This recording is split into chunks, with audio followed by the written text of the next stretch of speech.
收看《晚安台湾》，我是张宁。开始要带您关心到卡努台风来袭，暴风圈一直在3号晚间到4号清晨最靠近台湾。不过呢，晚上在基隆庙口夜市还是可以看到不少游客不畏风雨前来品尝小吃，而大部分的店家也都有开门营业，在台风天继续抢客做生意。游客民众一波一波慢慢走进庙口夜市。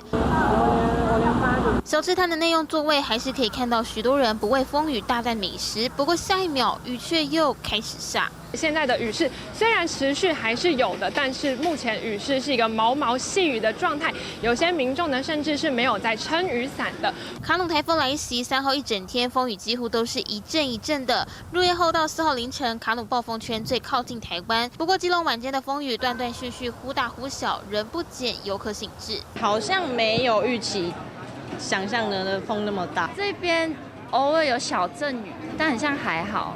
然后风的话，骑车还是其实会有一点点大。安排假期出游，却碰上台风天，不过多数的店家都还是有开门营业，还是蛮多人出来买吃的，生意还可以。